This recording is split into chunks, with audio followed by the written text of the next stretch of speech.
are you familiar with the player Clint the Beast from Yes, I am back in the familiar with day? Clint the Beast.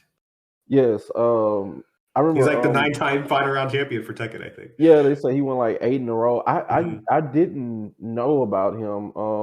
Poke Chop actually told me about him because I was looking up history, but these tournament standings they only go back so far. Hmm. So I wasn't able to go back and see like Clint the Beast and stuff like that. So what era was that? Was he around? Like, what games was that? Tekken games was So that?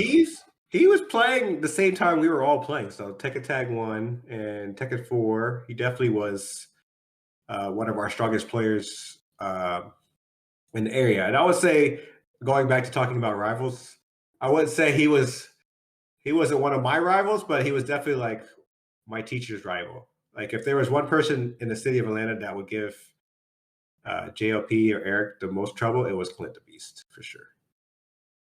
It's just there's always that one player, whether it's locally or globally. There's always that one player that will give you the most trouble, and it could be somebody that you don't play or somebody that you play all the time. But Clint the Beast was definitely that guy, and I would say the reason why there is a reason why he's won final round for Tekken that many times in a row. But I think once once Anakin kind of like ascended and started becoming the best player in Atlanta, he kind of took over and he was kind of like winning the final rounds. And then final round got so big that we started having internationals come for final round like Korea, Japan, and stuff like that. So it got really hard.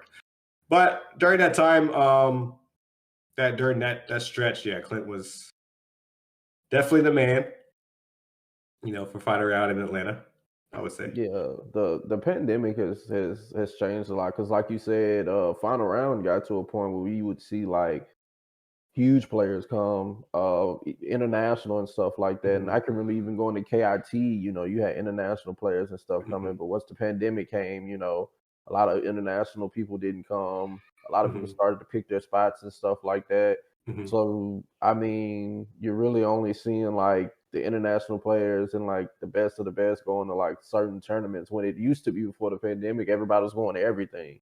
Mhm. So Yeah, so hopefully we can get back to it's that. kind of like come full circle. Like when I started playing, there was a few, and then we kind of hit a big boom where a lot of them were coming, and now it's kind of like come back around again. But I think part of that has to do with certain countries that players are coming from, the restrictions as far as like getting a visa and like being able to Mhm. leave, go to other countries.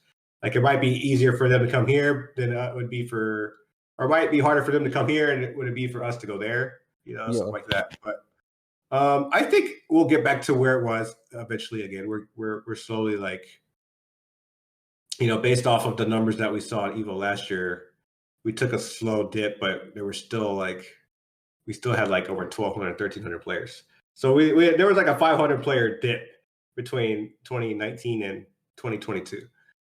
Yeah. And I still think that's really good because Tekken 7 has been out for a very long time now. So, it's okay to see a decrease. Yeah, it was going to be inevitable that we were going to get a decrease in numbers because that was literally like the first Evo back. That was the first